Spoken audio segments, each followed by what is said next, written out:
fleuves mourir, les palais et les temples s'effondrer, les écoles d'art retomber pour une ère ou pour un moment dans l'oubli, l'empire artistique de Rome perpétue à travers toutes les révolutions une des civilisations les plus indispensables à l'humanité. Seulement c'est dans les chambres froides des musées que nous allons retrouver les traces qu'ont pu sauver les hommes de ce monde magnifique. Les musées sont les bouées des mondes engloutis. C'est au musée du Louvre, au British Museum, au musée de Latran, à la Glyptothèque de Munich, que nous cherchons aujourd'hui à retrouver la Rome des Césars. C'est dans le spectacle de pièces détachées que nous nous efforçons de retrouver l'accent d'une civilisation humaine et artistique dont l'ensemble, hélas, nous échappe. Si la gloire d'Auguste ou la philosophie de Marc Aurèle éclatent sur un détail dans l'ombre silencieuse des musées, comment serait-il possible de réaliser de ces débris séparés, si beaux qu'ils soient, la synthèse attendue de la grandeur romaine?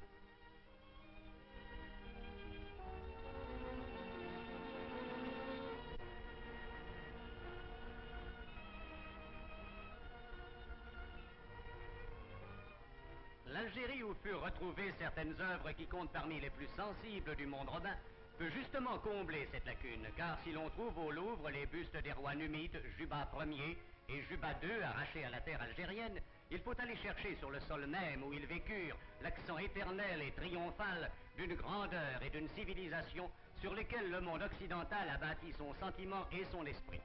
Cherchel, l'antique Césarée, fut il y a 2000 ans la métropole africaine de la statuaire, grâce à Juba II qui, féru d'hellénisme, voulut que l'Afrique reçût quelques reflets de l'Ellade.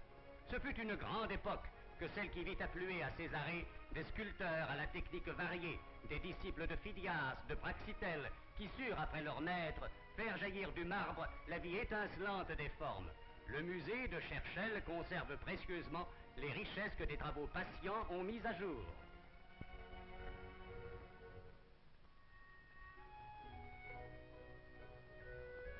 La mosaïque tient une grande place au musée archéologique de Cherchel. Certaines ont un effet hallucinant d'eau forte. L'œuvre exalte les divinités, surtout celles de la mer. Dans l'art d'Afrique, Cherchel est une voix unique, l'une des plus pures, peut-être la plus belle, certainement la plus harmonieuse. Elle a l'accent de la Grèce.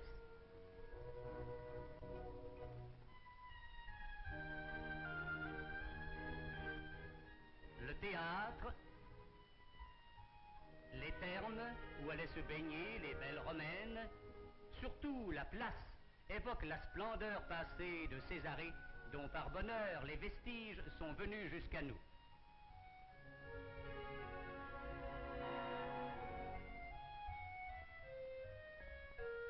Tipaza occupe un site qui n'a guère changé depuis l'Antiquité, et son nom est demeuré le même.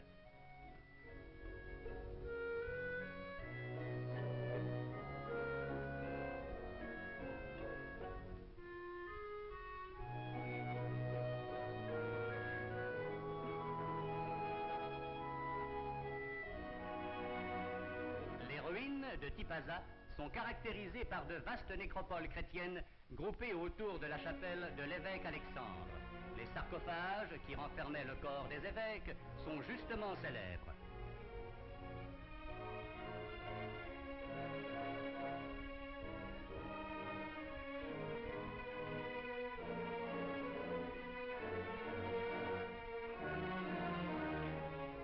Sur la colline furent découverts en 1891 la basilique et le tombeau de Sainte Salsa, martyr à la douce figure. Par-dessus les murs chancelants que hantent les ombres et la légende de Sainte Salsa et des premiers chrétiens, le charme de Tipaza réside avant tout dans la beauté des lieux, où la nature offre au passé un cadre immuable et merveilleux.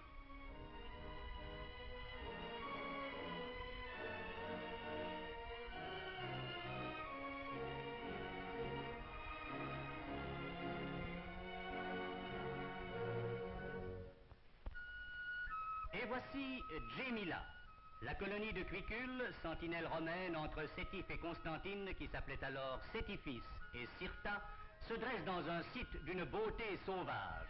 Parmi les monuments qui en font la richesse, l'arc élevé en 216 à la gloire de l'empereur Caracalla et en l'honneur de ses parents est assurément l'un des plus beaux. Il rivalise de grâce légère et d'art avec le temple consacré à la mémoire de Septime Sévère, père de Caracalla et fondateur de la dynastie. Le forum capitolin, cœur de la cité, est encombré de piédestaux honorifiques et bordé de nombreux édifices consacrés à Jupiter, à Junon, à Minerve. Des basiliques et un baptistère évoquent une époque de prosélytisme chrétien. Un théâtre luxueux construit à flanc de coteau pouvait accueillir 3000 spectateurs avides de jeux. Un vaste marché recevait les marchands et leurs clients. L'histoire assure qu'il fut édifié des deniers d'un notable citoyen, Cosinius Primus, originaire de Carthage, qui lui a légué son nom. Du marché, les flâneurs retournaient au forum et faisaient les 100 pas sur la place accueillante.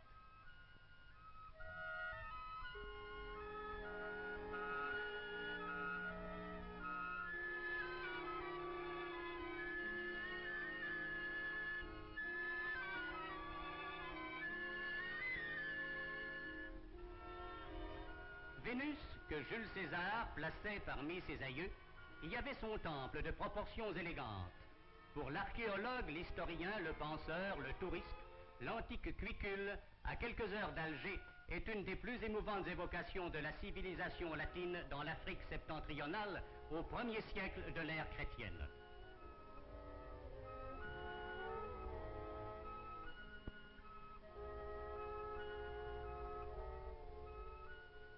Dans le sud constantinois, Téveste, de nos jours Tébessa, connut une grande prospérité. Un monastère y fut édifié vers la fin du IVe siècle, l'un des plus beaux spécimens de l'architecture religieuse. Il comprenait une magnifique basilique qui garde le souvenir de Crispine, martyre, et dans laquelle plus tard prêcha Augustin. On y trouve aussi un temple corinthien fort bien conservé, que l'on croit avoir été consacré à Minerve en raison des attributs qui décorent la frise que soutiennent les 4 colonnes de sa façade principale.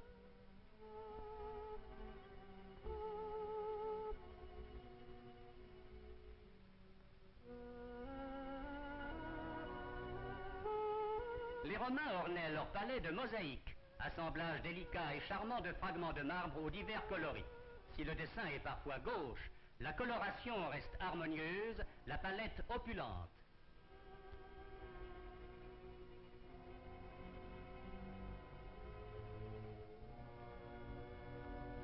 L'arc de Caracalla à Tébessa est, avec celui de Janus à Rome, le seul exemple d'arc antique encore debout possédant 4 faces égales.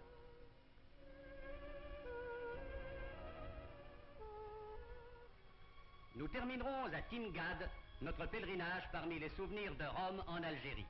Tamigadi des Romains porte aujourd'hui le nom que les Arabes lui ont donné, Timgad. Ses ruines sont aussi célèbres que celles de Pompéi. La ville fut fondée sous le règne de Trajan, à la mémoire duquel fut édifié l'arc que vous apercevez. Ici, c'est une ville entière qui se déploie sous nos yeux éblouis, une ville qui semble n'être morte que d'hier, impression qu'accentue encore, en y mettant de la vie, le vol lourd des cigognes qui peuplent la région. Comme à Djémila, nous trouvons à Timgad des arcs et des temples, des colonnes en marbre qui lancent vers le ciel leurs bras harmonieux, des forums, un marché, un théâtre, des thermes, etc., qui font l'admiration des visiteurs parcourant chaque jour ces ruines évocatrices de la grandeur de Rome. La cité était traversée par 2 voies principales, le Cardo Maximus allant du nord au sud, le Decumanus Maximus qui franchissait la ville d'ouest en est. Le forum était au point d'intersection. L'architecture toute romaine de Timgad est mitigée de phéniciens et de gréco-byzantins, telle la forteresse byzantine. Commencées en 1880, les fouilles se poursuivent qui tirent de l'oubli les restes merveilleux que l'Algérie garde précieusement, car elle entend transmettre aux âges futurs les trésors archéologiques qui lui sont confiés et qui sont répandus avec une si merveilleuse profusion sur le sol de l'antique Numidie. Nul autre point ne pouvait mieux que lui servir de terme à notre promenade dans ce passé riche d'histoire, d'art et de poésie.